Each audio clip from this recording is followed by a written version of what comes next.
사랑과 은혜가 풍성하신 우리 하나님 아버지 감사합니다. 오늘도 우리 한 사람 한 사람 하나님이 새벽을 깨워주시며 11월의 첫째 날 하나님의 전으로 우리를 인도하시니 참으로 감사합니다. 오늘도 하나님 앞에 나와 기도하고 또 하나님 11월을 하나님의 손에 의탁한 주의 백성들 하나님 반드시 기억하여 주시고 하나님 우리 안에 하나님의 뜻을 이루어 주시되 뜻을 이루어 주실 뿐만 아니라 그 뜻에 합당한 우리들의 모습이 될 수 있도록 또한 하나님이 오늘도 내일도 변화시켜 주시옵소서. 오늘도 하나님의 말씀을 붙들고 예수 그리스도를 붙들며 하나님이 험한 세상 두려운 세상 살아갑니다. 하나님이 나와 함께 계시기에 하나님 두려워하는 것이 아니라 하나님과 함께 넉넉하게 승리하는 우리들 되게 하여 주시옵소서. 감사합니다. 예수님의 이름으로 기도드립니다. 아멘. 창세기 42장 1절부터 17절 말씀으로 주의 말씀을 증거합니다. 우리 다 함께 보시겠습니다. 능력받는 새벽기도, 응답받는 새벽기도, 성령과 함께하는 새벽기도. 할렐루야. 아멘. 11월의 첫째 날입니다. 처음과 끝이 되시는 주님께서 11월의 첫째 날부터 마지막 날까지 늘 여러분들과 함께하여 주시기를 간곡히 기도합니다. 아울러 2022년이 이제 2달 남았습니다. 남은 2달에도 끝까지 주님의 옷자락을 붙드셔서 2022년을 승리의 한 해로 마치시기를 예수님의 이름으로 간곡히 축복합니다. 아멘.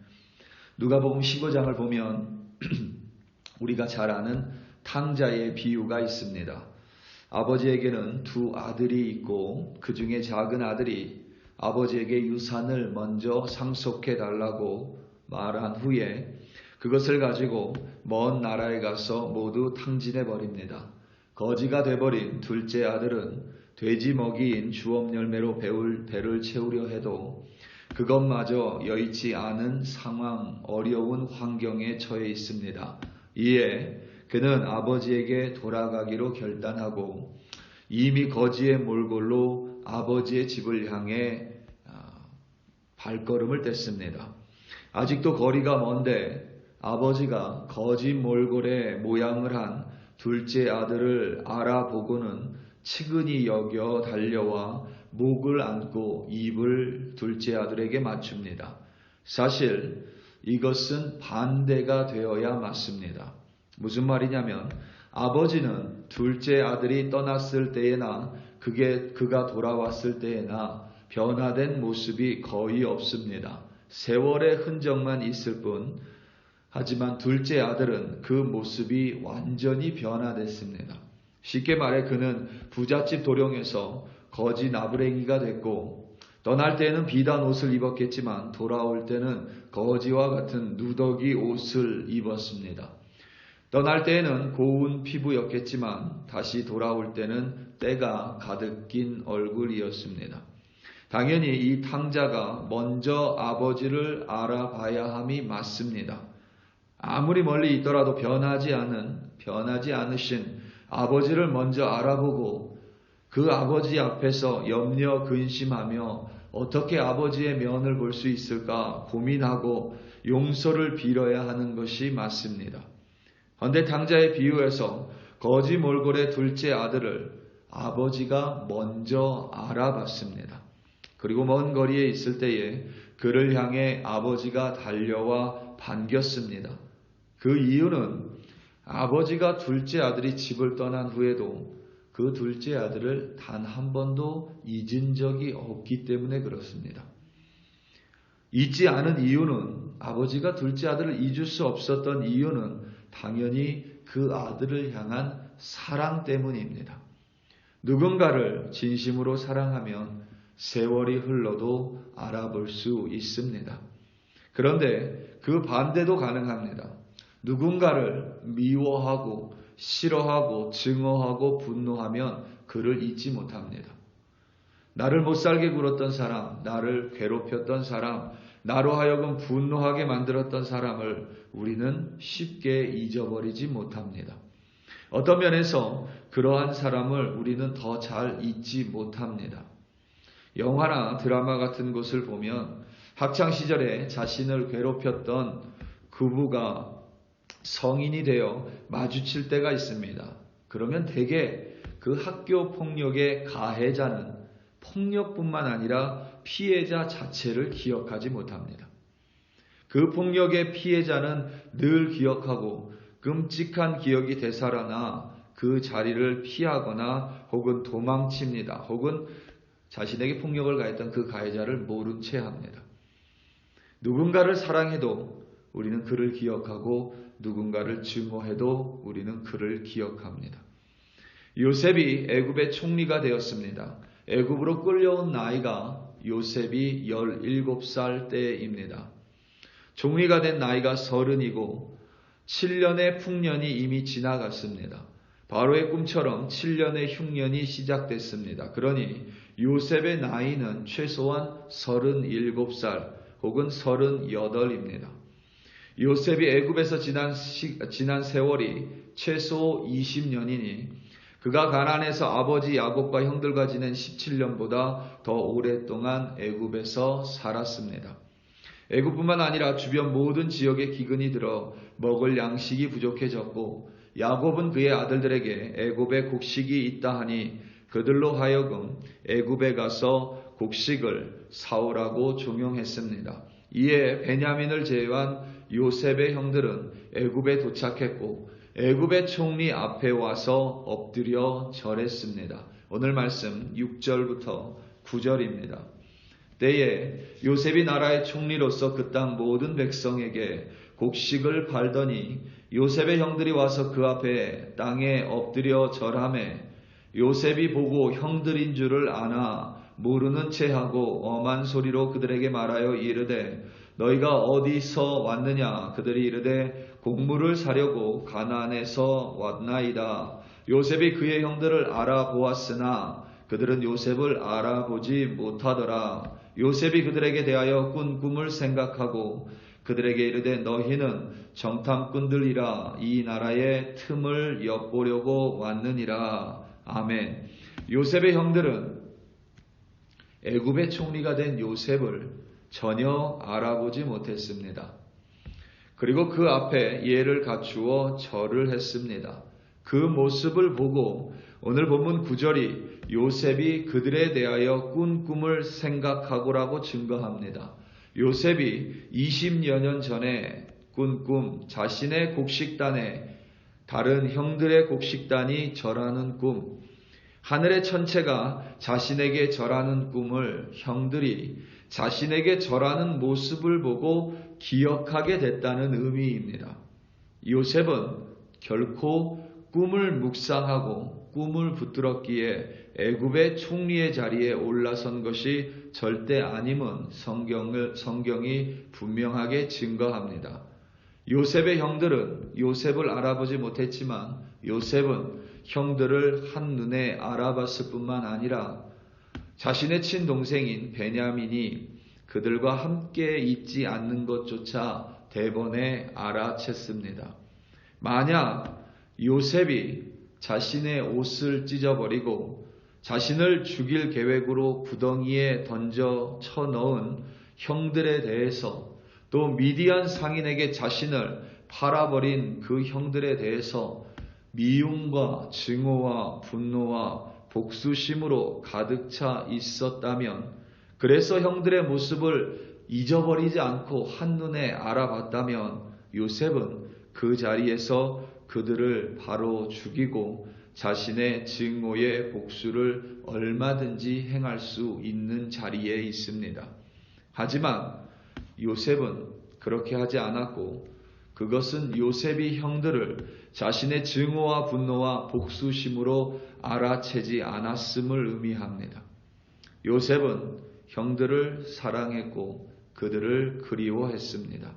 그래서 마치 당자의 아버지가 당자를 멀리에서도 한눈에 알아봤듯이 요셉은 그들의 형들을 한눈에 알아봤습니다. 하지만 요셉이 처음부터 형들을 사랑하지는 않았을 것입니다. 애굽에 오자마자부터 형들을 그리워하지는 결코 않았을 것입니다. 분명히 처음 요셉이 구덩이에 있을 때, 그리고 미디안 상인에게 팔려 애굽으로 홀로 끌려왔을 때에는 형들을 향해 복수심이 있었을 것이고 증오와 미움과 그들을 향해서 마음에 칼을 갈고 있었을 것입니다. 그런데 오늘 본문 속에서 요셉은 그러한 증오와 분노와 복수심으로 가득 찬 자가 아니라 오히려 형들을 향해 연민하고 사랑하는 모습을 가지고 있습니다. 그와 같은 이유를 우리는 창세기 39장과 41장에서 찾을 수 있습니다. 창세기 39장은 요셉의 모습을 묘사하고 있는데, 애굽에서의 요셉의 모습을 묘사하는데, 그 모습을 한마디로 요약하면 여호와께서 요셉과 함께 한다입니다. 39장에만 이 여호와께서 요셉과 함께 하신다라는 구절을 총 4번 사용하여 요셉이 애굽에서의 삶 동안 항상 여호와께서 그와 함께 했음을 창세기의 저자는 분명히 밝히고 있습니다. 뿐만 아니라 41장에서 애굽의 바로왕이 요셉을 향하여 하나님의 영에 감동된 사람이라고 말했습니다. 그 구절, 하나님의 영에 감동된 사람을 원문 그대로 해석하면 하나님의 영이 그 안에 있는 사람입니다. 그러니까 여호와 하나님께서 요셉과 늘 함께 하셨고, 여호와 하나님의 영이 늘 항상 요셉의 안에 있었기에, 다시 말해 하나님이 늘 요셉과 함께 하셨기에 그의 증오와 분노와 복수심이 형들을 향한 연민과 사랑으로 점차 변화된 것이고, 20년의 세월이 지나며 요셉은 이제 그 형들을 이미 용서했고 하나님의 큰 섭리를 이해하며 그 형들을 향해 연민과 사랑을 가진 하나님의 사람이 될 수 있었습니다. 이 요셉의 이야기를 통해 우리는 하나님의 뜻이 20년이 지나도 30년이 지나도 반드시 이루어진다라는 이야기를 하곤 합니다. 물론 여러분, 맞는 말입니다. 그런데 하나님은 전능하신 하나님이시기에 하나님의 뜻은 하루아침에도 이루어지고 10년 뒤에도 100년 뒤에도 이루어집니다. 여기서 중요한 것은 하나님의 뜻이 20년 뒤에도 이루어진다라는 것이 아니라 하나님께서는 당신의 뜻을 이루어가기 위해 하나님의 사람을 변화시킨다는 데에 있습니다. 만약에 요셉이 20년 동안 변화되지 않았다면 되려 요셉이 총리로 성공한 것은 처철한 피해 복수를 낳는 결과로 끝나버릴 것입니다. 우리 사랑하는 성도 여러분, 하나님의 뜻은 우리 안에 반드시 이루어집니다. 때로는 우리의 믿음이 연약하고 우리가 부족해도 하나님은 전능하시기에 하나님의 뜻은 반드시 이루어집니다. 중요한 것은 그 하나님의 뜻을 이루어감에 있어 하나님은 우리의 내면을 변화시켜 간다는 것입니다. 우리 안에 있는 때로는 두려움, 분노, 미움을 하나님은 변화시키셔서 우리를 사랑의 사람으로, 그리고 우리를 믿음의 사람으로, 우리를 위로와 격려의 사람으로 변화시켜 간다는 사실입니다. 오늘 하루도 하나님의 뜻이 여러분들 가운데 이루어지되 그 뜻 가운데 우리가 변화되고, 우리가 변화됨으로 말미암아 오늘도 참된 그리스도인으로, 그리고 11월 한 달도 진실한 그리스도인으로 승리하시기를 예수님의 이름으로 축원합니다. 다 함께 기도하시겠습니다. 우리 시간 함께 기도할 때에 한국에서 벌어진 참사를 우리 기억하며 다시 한번 좀 기도합니다. 한 명이 더 사망하여 총 155명을 사망자로 발표했습니다. 우리 시간 함께 기도할 때에 여러분 아시다시피 미국의 하원 의원의 조카도 참사 가운데 목숨을 잃었습니다. 군인도 목숨을 잃었다 합니다. 참 너무도 허망하여 믿기지 않는 그러한 일입니다. 우리 이 시간 특별히 함께 주여 한번 부르고 기도할 때에 하나님이 그들 긍휼히 여겨주시기를, 그리고 너무나도 마음 아픈 이 사건이지만 다시는 이런 사건이 일어나지 않도록 정부와 관료자들과 지도자들이 그리고 무엇보다 우리 그리스도인들이 한국 땅을 위하여 기도하는 그리스도인들 되게 해달라고 우리 시간 다 함께 주여 한번 부르시고 합심하여 기도합니다. 주여 할렐루야 할렐루야. 하나님 아버지 이 시간 간절한 마음으로 이태원 참사 가운데 목숨을 잃은 자들과 하나님 그 155명의 사랑하는 가족을 잃은 이웃 가족들을 위하여 간절하게 기도합니다. 하나님 그들을 붙들어 주시고 하나님 그들이 이 허망한 참사 가운데 하나님 그들의 마음이 흐트러지지 않고 그들의 마음이 쓰러져 무너지지 않도록 하나님 그들의 마음을 붙들어 주시고 하나님 그들의 다리 가운데 힘을 주사 그들을 세워 주시옵소서. 하나님 다시는 이러한 허망한 일이 벌어지지 않도록 하나님 지도자들 붙들어 주시고 무엇보다 한국의 그리스도인들이 하나님 우리 그 한국 사람들이 일어나 다시 한번 한국을 하나님의 나라로 하나님이 기도하는 나라로 하나님 우리 그리스도인들 일어나 서로를 배려하고 서로를 사랑하고 하나님 한 사회 가운데 그리스도의 사랑을 전파하는 참된 주의 증인으로 설 수 있도록 하나님 우리를 일으켜 세워주시고 사용하여 주시옵소서. 하나님 장례 절차의 모든 순서 선서 가운데 하나님 함께 간섭하여 주시고 개입하여 주시며 하나님 그 모든 것들 가운데에 하나님의 위로와 하나님의 긍휼하심과 하나님의 은혜와 사랑이 그들 가운데 임하여 하나님 이 어려운 시기를 잘 이겨낼 수 있도록 하나님께서 또한 힘주시고 용기로 붙들어 주시옵소서. 하나님 우리 글로리교회 백성들 11월달 그리고 오늘 하루 살아가며 하나님의 뜻이 반드시 이루어지되 그 뜻을 이루어가며 하나님 우리를 변화시키는 하나님을 기억하여 진실한 그리스도인으로 변화되어 살아갈 수 있도록 하나님 성령의 영께서 또한 역사하여 주시옵소서. 할렐루야 할렐루야. 감사합니다. 주여